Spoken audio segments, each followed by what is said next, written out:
have a fit. We're here to talk about the PRO2 today. We're going to dive into SCIFIT's probably most complex product, and we'll try to get you an understanding of where the product can be sold effectively and then how it's used. Let's first talk about some of the outside characteristics that are signature of SCIFIT. Number one, notice the ease of entry. You lift your leg 2 inches to get in and out of the product. This is fantastic for somebody that may have limited mobility or a medical condition. You'll also notice that the seat system is extremely comfortable. The PRO2 comes with the premium seat. We've talked a little bit about the premium seat in other segments, but let's go through it again. Premium seat offers swivel, locking out at all 90s, so you can see that it locks out.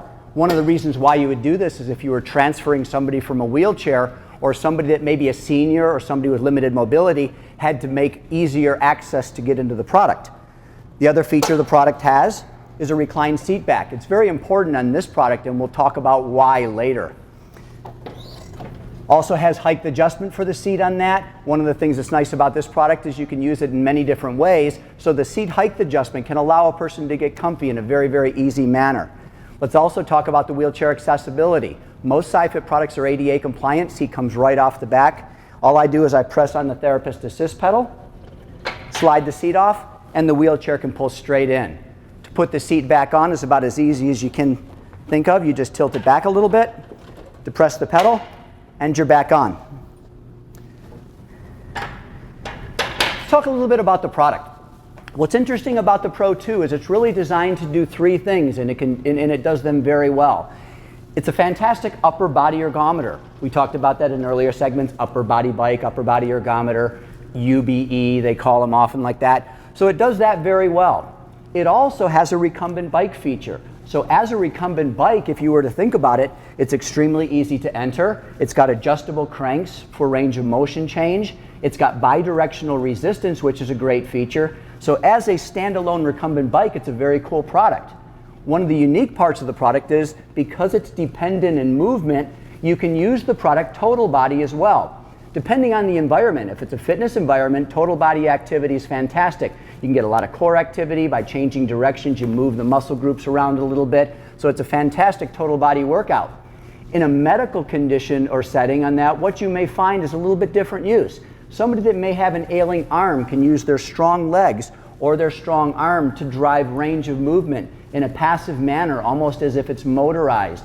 So there's a lot of reasons why the unit's total body. Let's talk about the movement a little bit and how we get the person adjusted. First thing we want to do is adjust them as if they are in a recumbent bike. Really easy to do that by simply putting my foot on the pedal and sliding forward. You'll notice that the cranks are adjustable, and we'll show you that up close later. I've got this at a moderate crank length. This is going to give me a very reasonable pedal circle. So once I'm comfortable now with that pedaling movement, I have to make the decision if I'm going to use the product total body or if I'm going to use the product as a recumbent bike.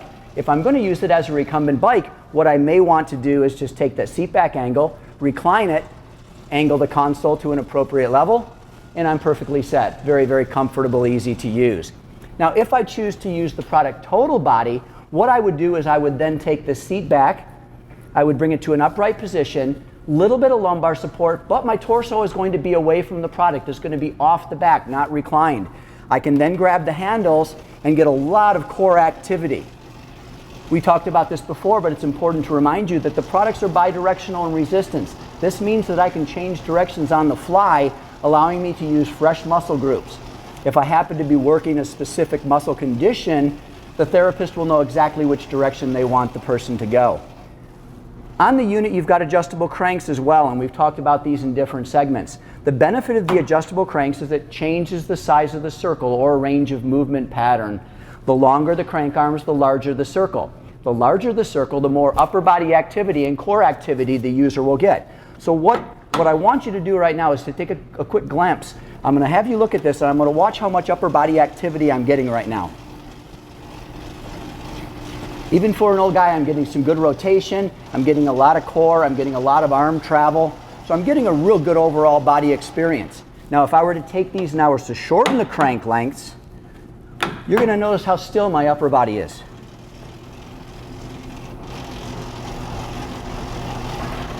So it's important to understand that the variability of the crank lengths is designed to help the person get a little bit more out of the exercise movement. When we talk about general comfort of the user, the console is easily adjustable on angle. One of the things people like to do is they like to adjust the console so the fan can hit them at an appropriate level. The product's fans are right here. I may want this product about here for myself. It's a very, very simple product to use. Remember, 3-in-1, recumbent bike, upper body ergometer or upper body trainer or bike, and then a total body ergometer or total body bike.